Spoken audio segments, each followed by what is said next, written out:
The bullet fired point blank at Bumpy Johnson tore through the air like a promise of death, meant to silence the man who had just clawed his way back from the depths of Alcatraz.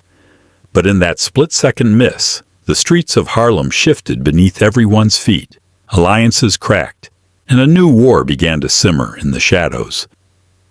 Ellsworth Raymond Johnson, known to all as Bumpy, stepped off the ferry that morning in 1963. The salt air still clinging to his coat as he scanned the docks for familiar faces. His wife Mamie waited there, her eyes sharp and weary from 11 long years of holding down the fort alone, her hand reaching out to grip his with a firmness that said more than words ever could. The car ride uptown was quiet at first, the city skyline rising like old enemies watching his return. But as they crossed into Harlem, the weight of what he'd lost settled in.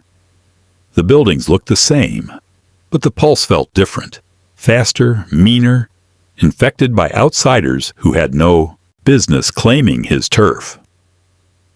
They pulled up to the new apartment on Lenox Avenue, a sleek tower that screamed progress but hid the rot underneath. Inside, the party was in full swing.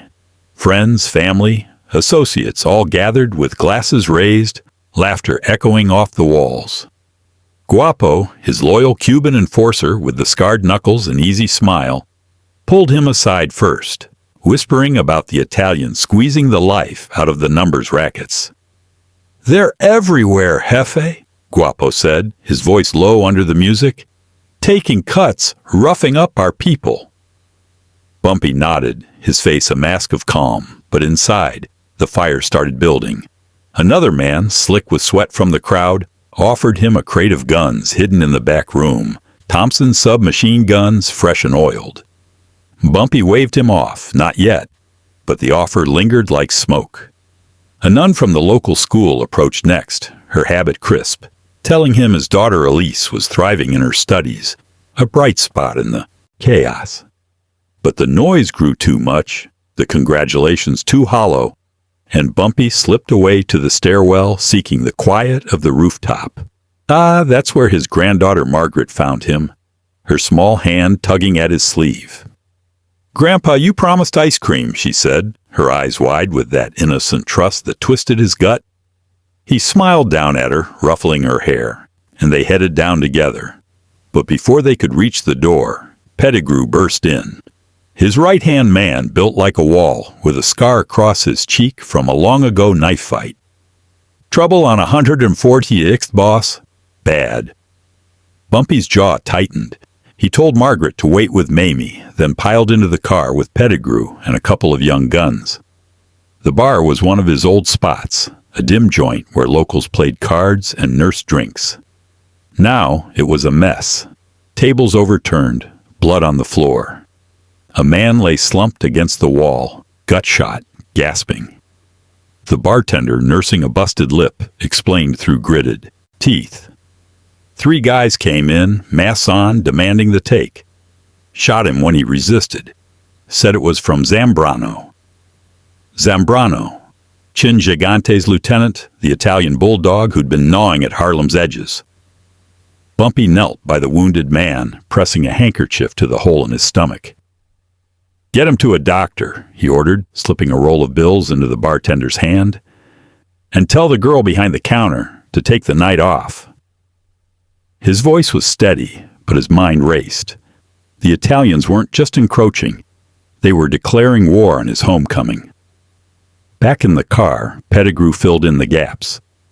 "Zambrano's running things for the Genovese family now. Chin's calling the shots since Vito went away. They figure with you gone so long, Harlem's theirs."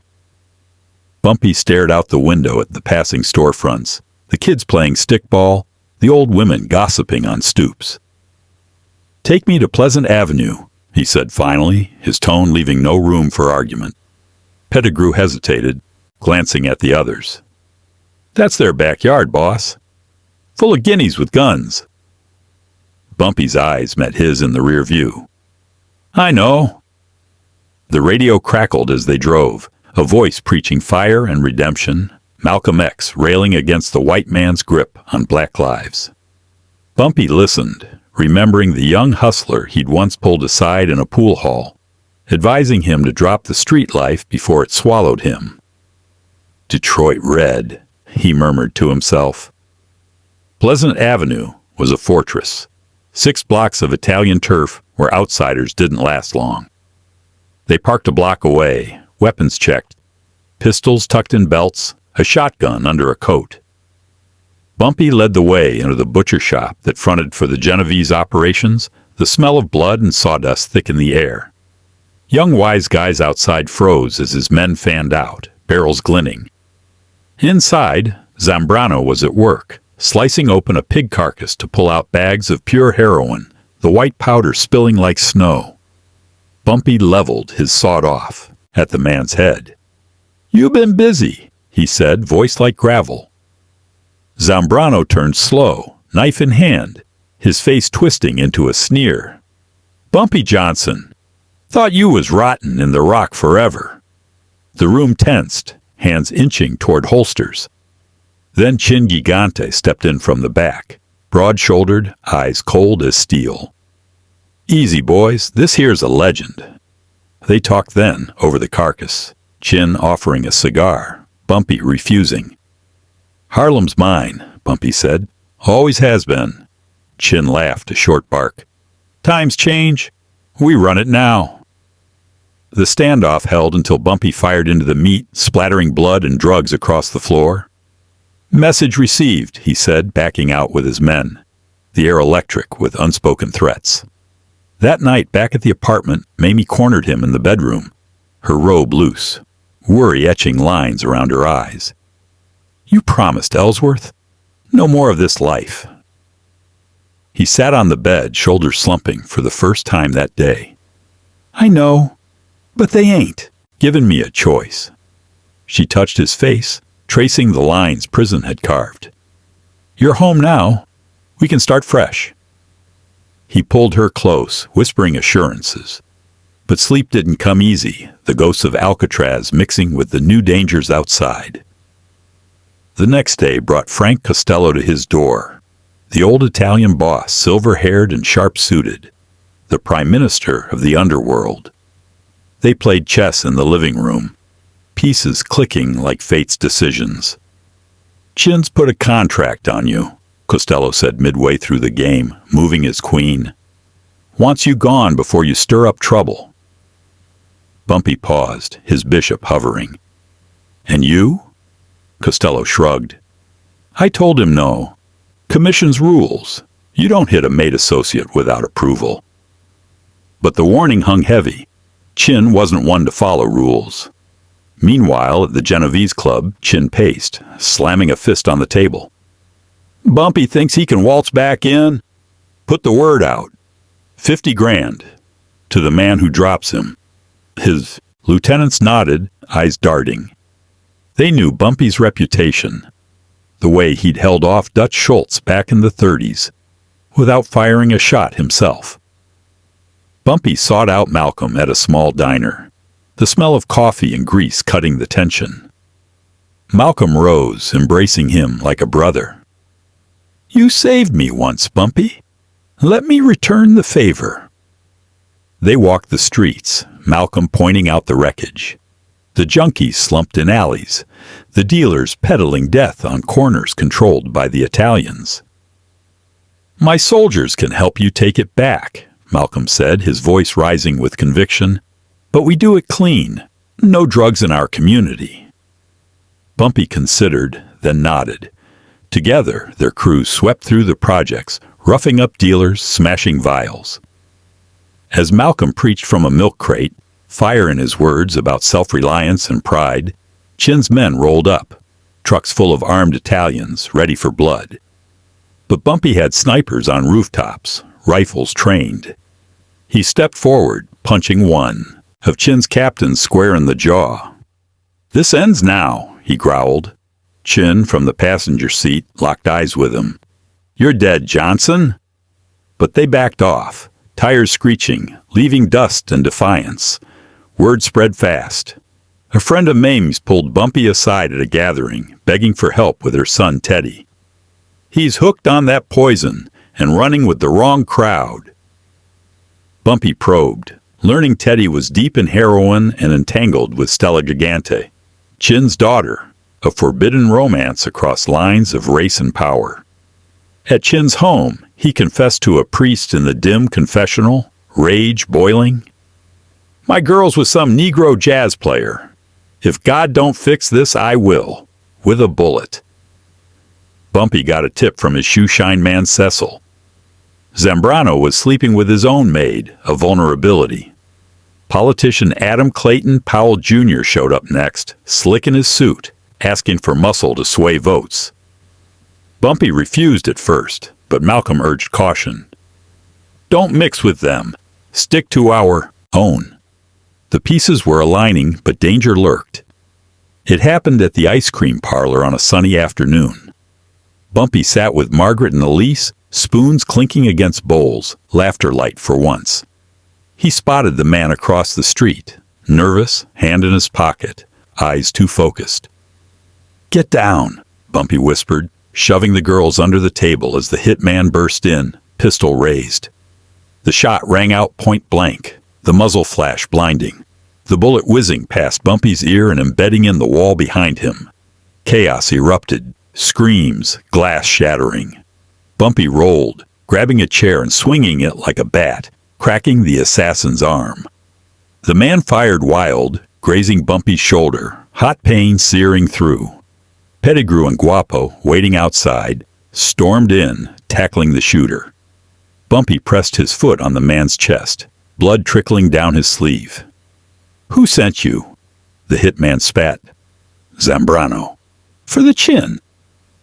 Bumpy's world narrowed to that name, the failed kill shot echoing in his mind like a starting gun. They dragged the Cuban assassin to a warehouse, Guapo working him over with fists and pliers. The man's screams muffled by a rag. "Zambrano gave the order," he gasped finally, teeth bloody. "Wanted you out quick." Bumpy stood in the shadows, smoking a cigarette, the burn in his shoulder a reminder of how close death had come.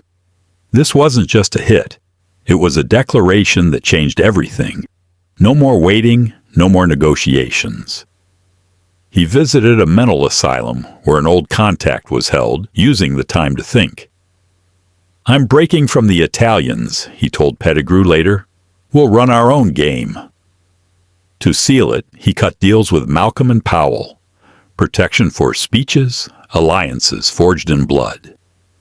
Nation of Islam men found Teddy and Stella in a seedy hotel. Needles on the floor, the pair tangled in sheets. Stella whispered fears of her father's wrath, but Bumpy saw the love there, twisted as it was. He confiscated the heroin. "Saving your lives," he said, pocketing the package for leverage. At Powell's church, Bumpy spoke from the pulpit, his voice steady, drawing the crowd in. Malcolm joined, their words weaving a net of unity. That night, Bumpy slipped into Zambrano's house, using the maid Flossie as bait. She'd been paid to leave the door unlocked. Zambrano lay sleeping, unaware. Bumpy hovered over him, knife glinting in the moonlight. "For Harlem," he whispered, slicing deep, blood soaking the sheets. He dumped the heroin on the body, a message to Chin. "Your poison, your death." Chin got the news at dawn, face paling as he viewed the corpse. Costello mediated, forcing a sit-down. "Give Bumpy his turf back," he ordered. Chin nodded, but his eyes burned with hate. They met in a neutral warehouse, crews on edge. Bumpy returned Stella, her head down, Chin grabbing her arm roughly. "Thanks for the girl," Chin said through gritted teeth. "But this ain't over." Bumpy smiled faintly. "It is for now." The streets quieted, but the air hummed with change. Bumpy's grip tightened, Malcolm's influence grew, and the Italians plotted in whispers. All from that one missed shot, the point-blank failure that rewrote the rules. Bumpy walked home that night, shoulder bandaged, city lights flickering like wary eyes. Mamie waited at the door, pulling him inside without a word. In the projects, a young dealer pocketed his stash.